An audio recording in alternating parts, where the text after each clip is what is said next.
wabarakatuh. Halo teman-teman, perkenalkan nama saya Clarissa Angelia Agustiani dari kelas 6A.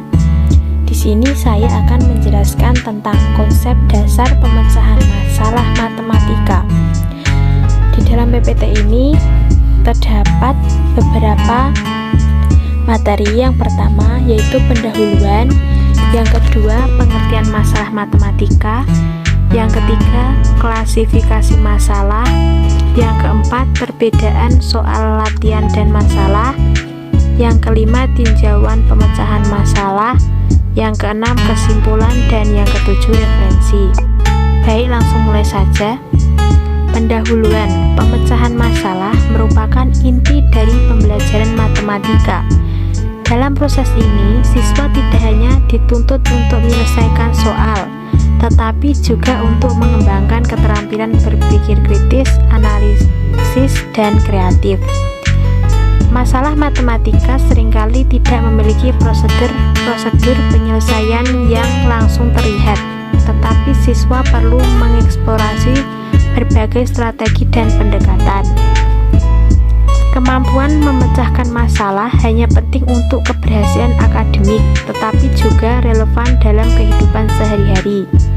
Dengan memahami berbagai tipe masalah dan pendekatan penyelesaiannya, siswa akan lebih siap menghadapi tantangan dan membangun pemahaman konsep yang lebih dalam.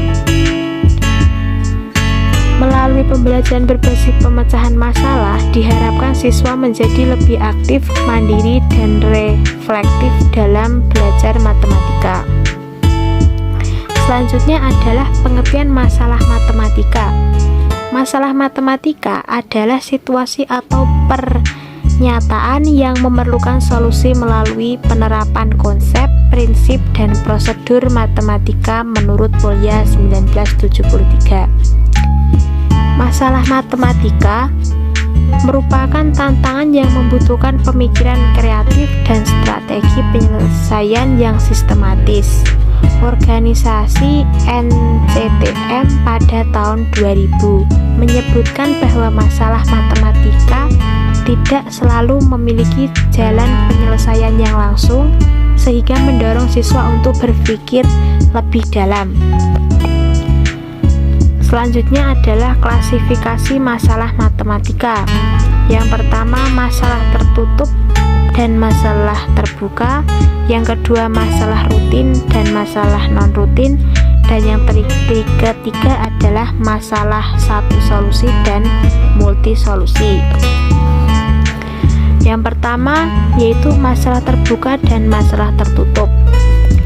Masalah terbuka dapat diselesaikan dengan lebih dari satu cara atau jawaban, menuntut kreativitas dan eksplorasi.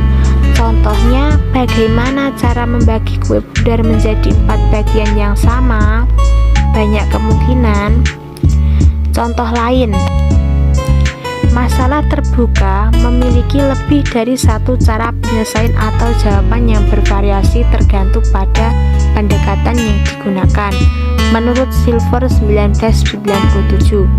Soal yang pertama, membagi kue.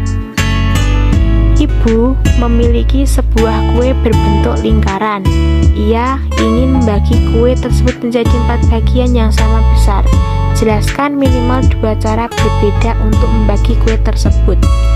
Penyelesaiannya, cara 1, membagi kue dengan garis lurus yang saling tegak lurus melalui pusat kue, sehingga kue terbagi menjadi 4 bagian yang sama besar.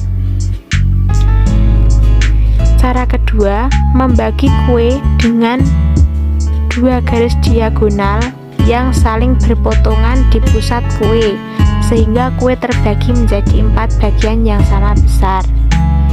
Dan yang ketiga, membagi kue dengan membuat 4 potongan melengkung yang simetris, meskipun ini lebih sulit dilakukan.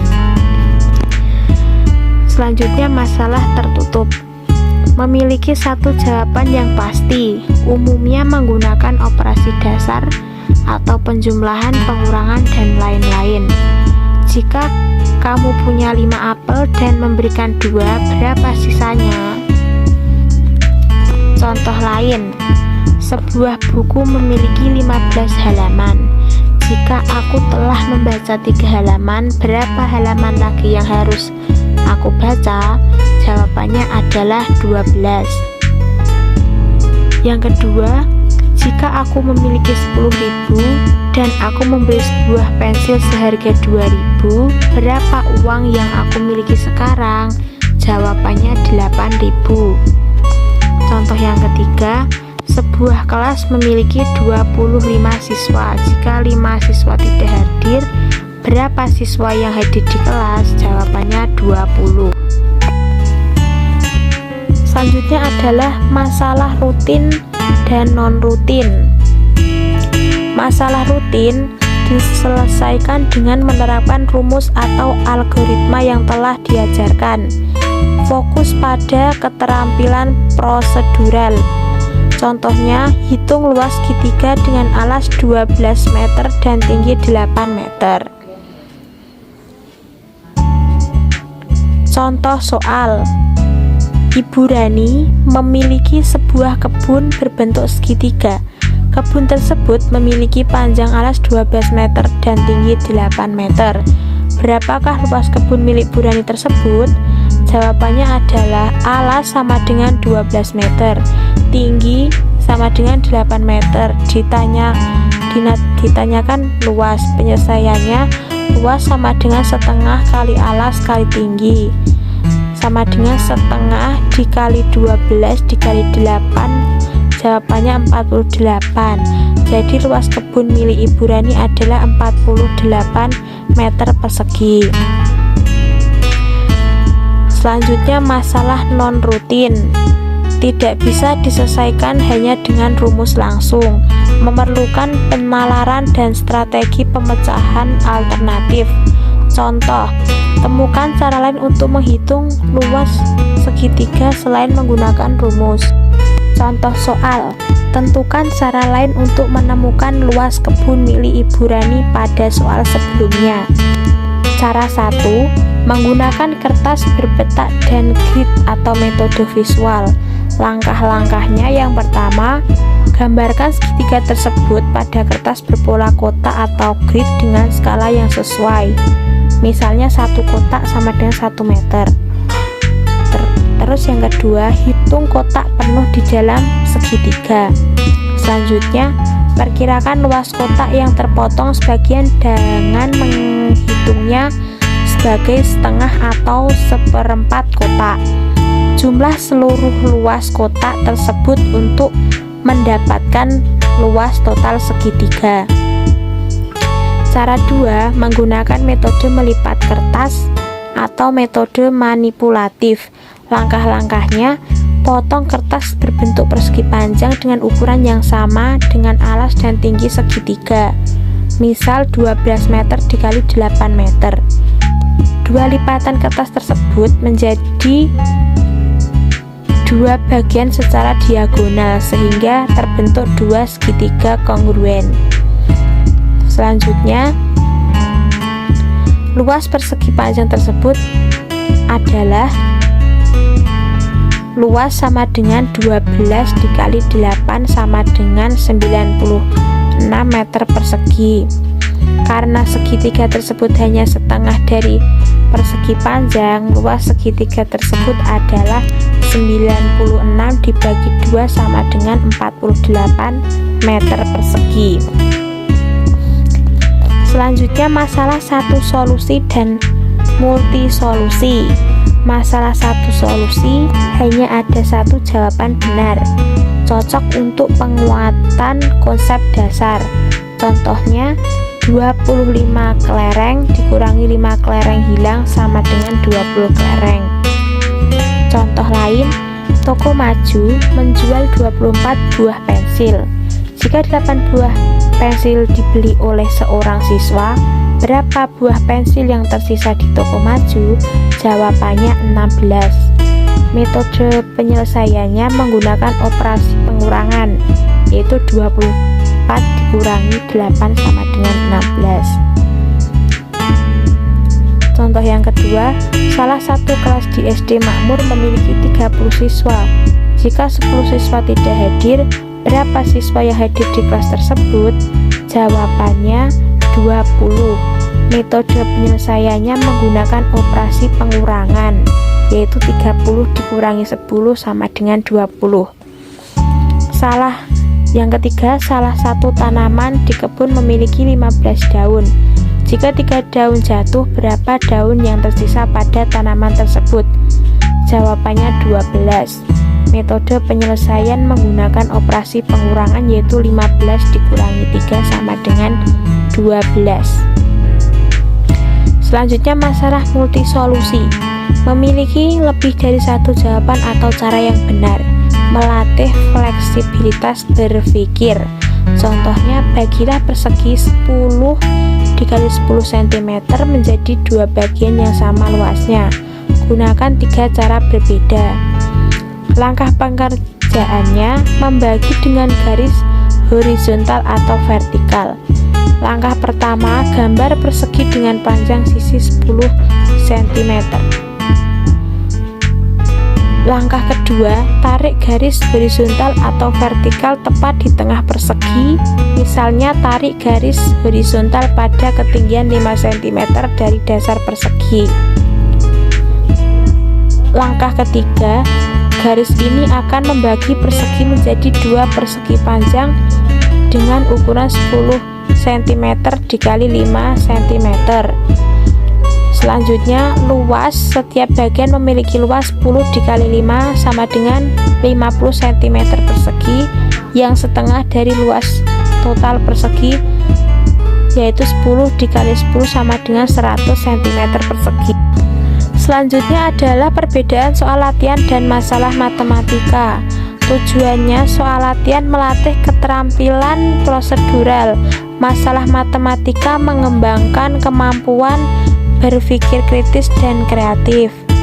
Cara penyelesaiannya, soal latihan menggunakan rumus atau algoritma yang telah dipelajari, sedangkan masalah matematika tidak ada prosedur, langsung butuh strategi. Untuk tingkat kesulitannya, soal latihan umumnya mudah dan terstruktur, sedangkan masalah matematika lebih kompleks dan menantang. Contohnya soal latihan yaitu 1/4 ditambah 3/8. Untuk masalah matematika, contohnya menentukan kombinasi pembelian 3 barang agar total 10 juta. Contoh pemecahan masalah 1.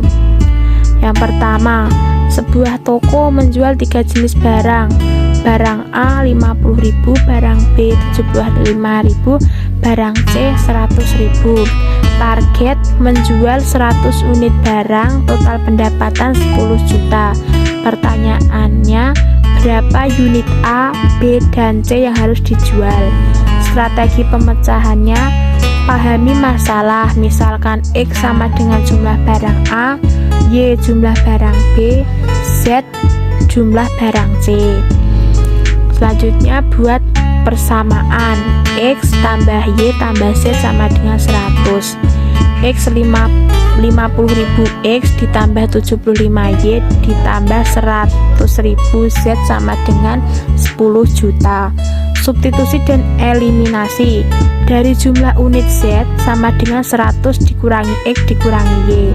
Substitusi ke persamaan kedua, sederhanakan. Uji nilai yang mungkin, misalnya X sama dengan 0, Y sama dengan 0, maka Z sama dengan 100. Totalnya 100 dikali 100.000 sama dengan 10 juta. Kesimpulan, toko dapat menjual 100 unit barang C untuk mencapai target pendapatan. Contoh pemecahan masalah 2. Pak Tono memiliki kebun berbentuk persegi panjang 15 meter, lebar 8 meter. Ingin menanam sayuran di petak ukuran 1 meter kali 1 meter. Pertanyaannya, berapa banyak petak yang dapat dibuat? Strategi pemecahannya, yang pertama, pahami masalah, misalkan luas kebun panjang kali lebar, luas petak 1 meter persegi. Selanjutnya hitung luas kebun. 15 dikali 8 sama dengan 120 meter persegi. Hitung luas peta.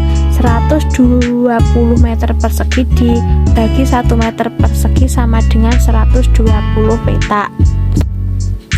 Kesimpulannya, Pak Tono dapat membuat 120 petak sayur di kebunnya. Selanjutnya, tinjauan pemecahan masalah matematika.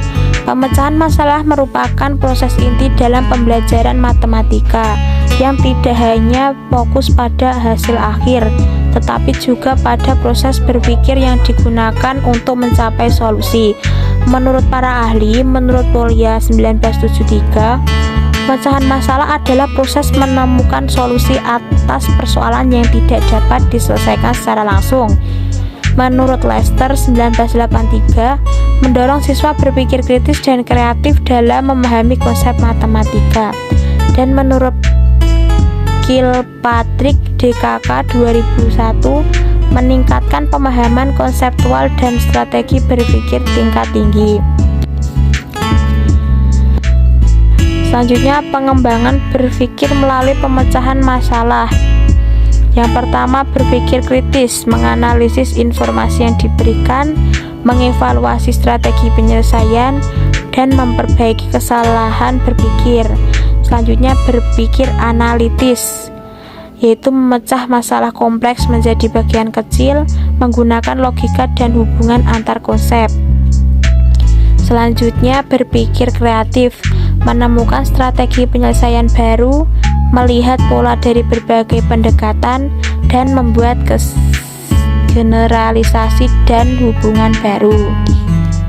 Jadi kesimpulan dari materi tersebut, pemecahan masalah matematika adalah keterampilan penting yang melibatkan penerapan konsep, prinsip, dan strategi secara sistematis.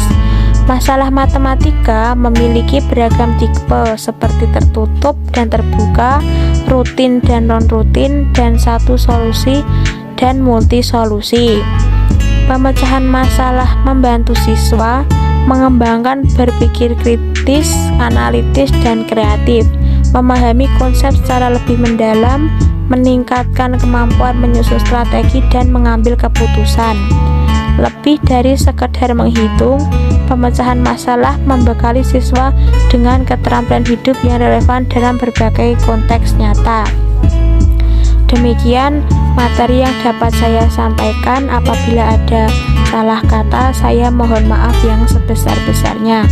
Akhir kata, wassalamualaikum warahmatullahi wabarakatuh.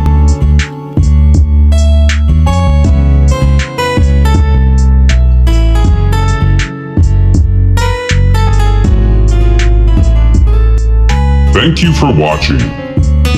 See you next time.